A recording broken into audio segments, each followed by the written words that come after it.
Olá, sejam bem-vindos a mais um O que é a Verdade. Muitos meses se passaram desde o nosso último vídeo, mas muitas coisas aconteceram que eu não vou entrar em detalhes agora. Mas pela graça de Deus estamos de volta aos nossos vídeos e vamos dar continuidade aos nossos estudos, principalmente um momento tão importante como o que nós estamos vivendo agora. Vocês lembram tudo que nós temos estudado em Mateus 24?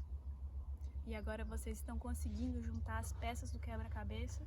Se ainda não conseguiram fazer isso, vocês podem voltar para os outros vídeos ou fazerem por conta própria, abrindo a Bíblia e dando continuidade à leitura. Então, vamos continuar. Nós paramos no versículo 31, então eu quero começar com vocês no versículo 32. Ele diz assim: Aprendei, pois, esta parábola da figueira, quando já os seus ramos se tornam tenros e brotam folhas. Sabeis que está próximo o verão. Igualmente, quando virdes todas estas coisas, sabei que ele está próximo às portas. Em verdade vos digo que não passará esta geração sem que todas essas coisas aconteçam. O que ele quer dizer com isso? Que coisas? Quando virdes todas essas coisas acontecendo, saberás que já está às portas. A gente estudou sobre o que? Guerras, rumores de guerras, falsos profetas, nós vimos fomes, pestes, terremotos, o sol escurecer, a lua escurecer, e tudo isso já se cumpriu?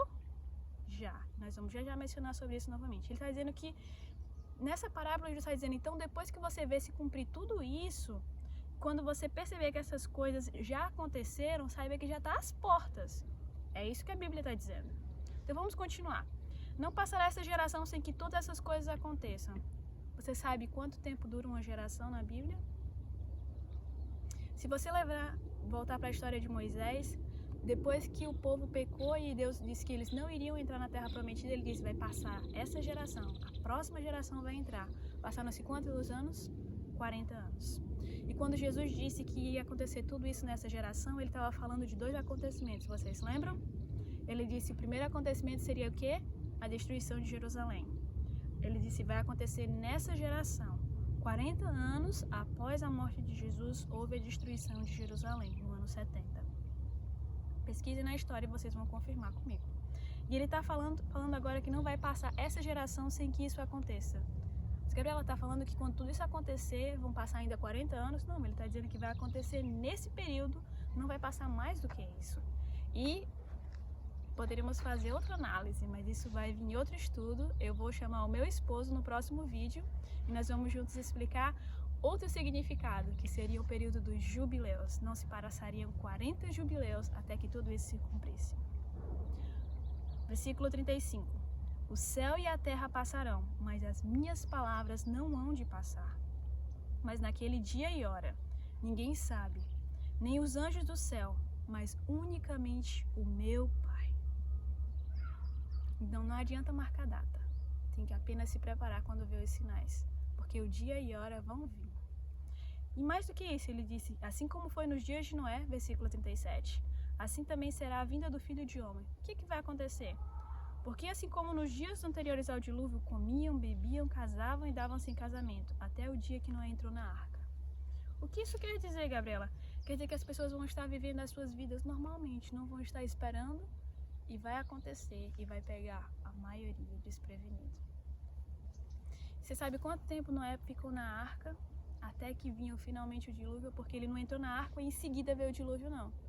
Ele entrou na arca e ele ainda passou 7 dias esperando até que caíram as primeiras gotas de água do céu.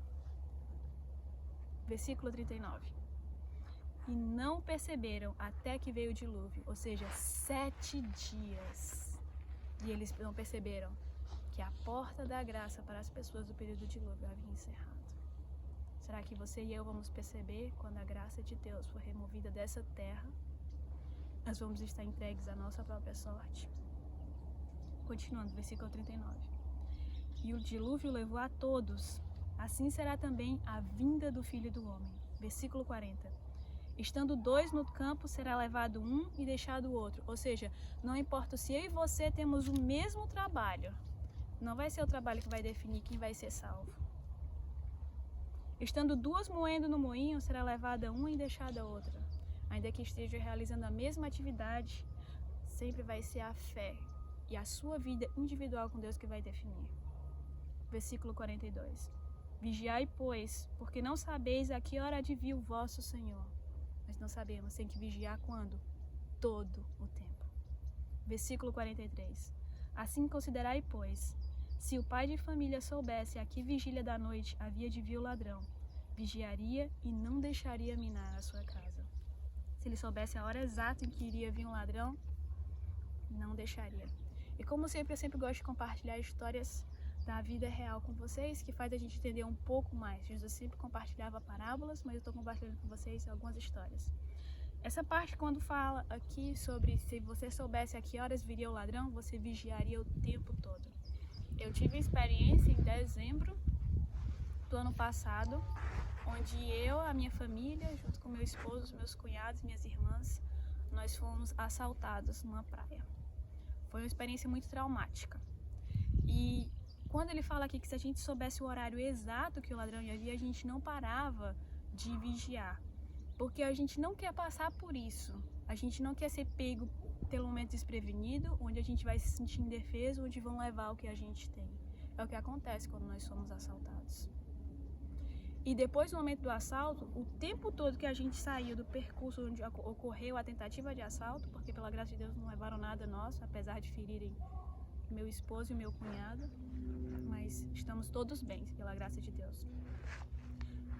O percurso que nós saímos do local onde ocorreu o evento até chegarmos no carro, nós não paramos de vigiar, não parava de olhar para trás, o tempo todo preocupado.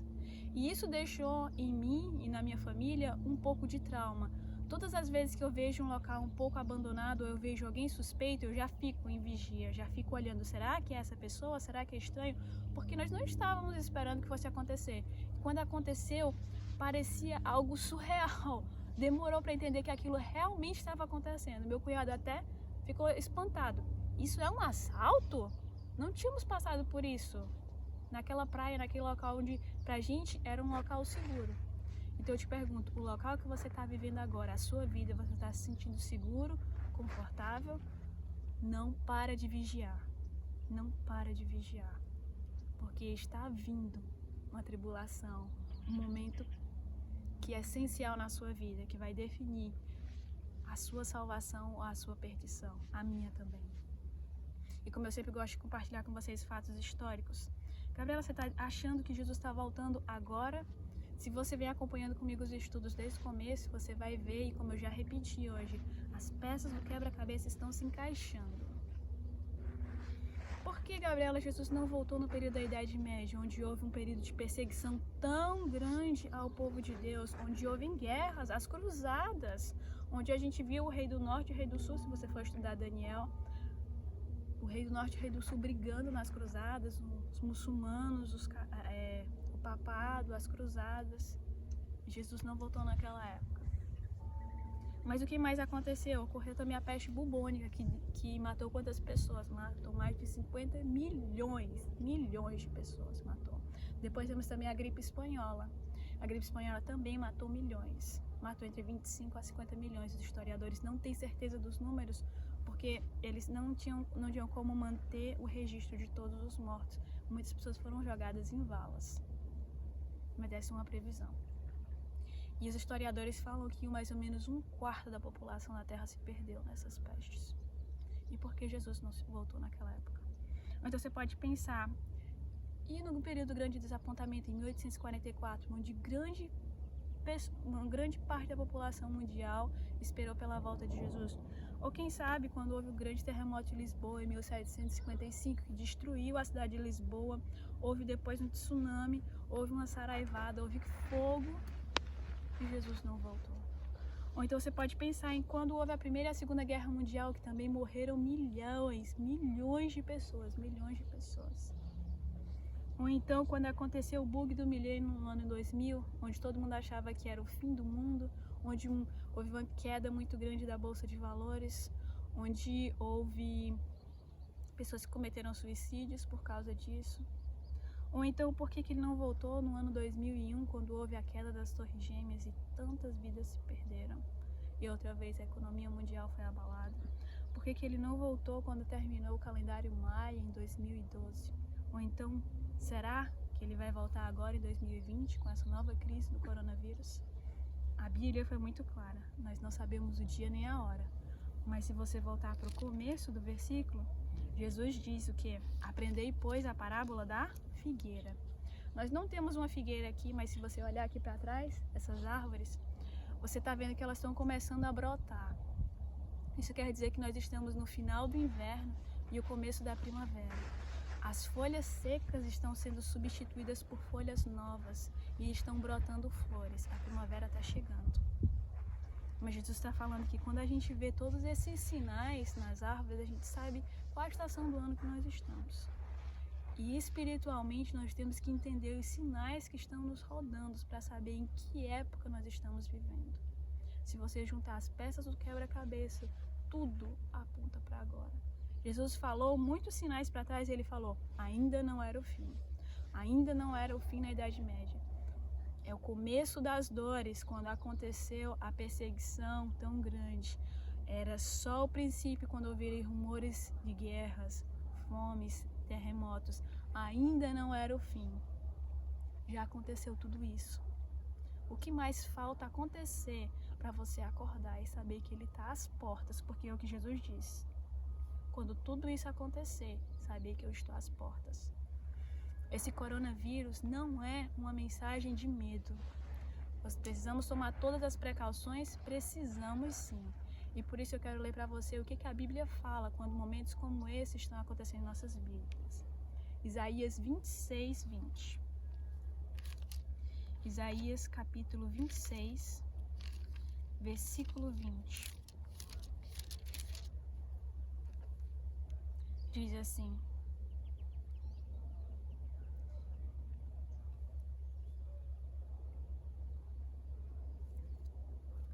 Jeremias, Isaías 26, versículo 20. Vai, pois, povo meu, entre nos teus quartos e fecha as tuas portas sobre ti, e esconde-te só por um momento, até que passe a ira. Esse é o que eu convido para vocês. Fiquem na casa de vocês. Façam todas as precauções para que vocês nem seus familiares adoeçam. E as pessoas ao redor de vocês tenham esse cuidado e esse zelo. A Bíblia disse, vai, povo meu, fecha as tuas portas sobre ti e esconde-te só por um momento, até que passe a ira. Até que passe esse momento do coronavírus. Mais do que isso, esse é um momento de oportunidade. Se você é uma pessoa que vive altamente ocupada e não tem tempo para ler a palavra de Deus, passar tempo com a sua família, orar, Deus está dizendo, este é o momento que você não pode se desculpar, porque Ele está dando essa oportunidade para você passar tempo com a sua família, para você pregar, para você estudar, para você orar, para você, acima de tudo, se preparar e não venha com a desculpa de dizer que não vai estar pronto. Que é mais um verso a respeito de que você não precisa sentir temor nessa hora do que nós estamos vivendo no mundo. Segundo Crônicas 20, se você puder ler o capítulo todo, lá vai falar um pouquinho sobre a história de Josafá, um dos reis de Israel. E um dos reis de Judá. Quando ele estava atemorizado que os filisteus circundaram a cidade e eles achavam que iriam perecer, eles oraram, jejuaram. Eles estavam assim como você e eu, em quarentena. Se eles saíssem, o povo ia morrer. E o que eles fizeram? Ajoelharam, jejuaram e buscaram ao Senhor. E a resposta do Senhor foi, fiquem onde vocês estão e só observem a salvação que vem do Senhor. O próprio Deus apontou a sua mão e destruiu o povo ao redor. O povo não precisou levantar uma palha, não levantou uma arma sequer para matar os seus inimigos. Deus os livrou. E eu quero encerrar com um salmo que foi escrito por causa dessa época. Salmo 136. O capítulo todo, ele vai contar boa parte da história do povo de Deus. E a cada verso que é contado, é completado com algo que eu quero que você relembre. Versículo 1. Louvai ao Senhor porque Ele é bom, porque a sua benignidade dura para sempre. Louvai ao Deus dos deuses, porque a sua benignidade dura para sempre. E ele vai continuar contando todos os feitos de Deus, e ele vai repetir todas as vezes: a sua benignidade dura para sempre. Deus não esqueceu de você durante essa crise do coronavírus. Esse é um momento de ter esperança, é de aproveitar. Jesus disse: ergui as cabeças, porque a sua salvação se aproxima. A sua e a minha, em nome de Jesus, estaremos lá de pé para dizer: ora vem, Senhor Jesus. Eu te convido, continua estudando, porque esse livro, ele não vai te dar medo, ele vai trazer para você esperança e a certeza da salvação. Até o próximo vídeo.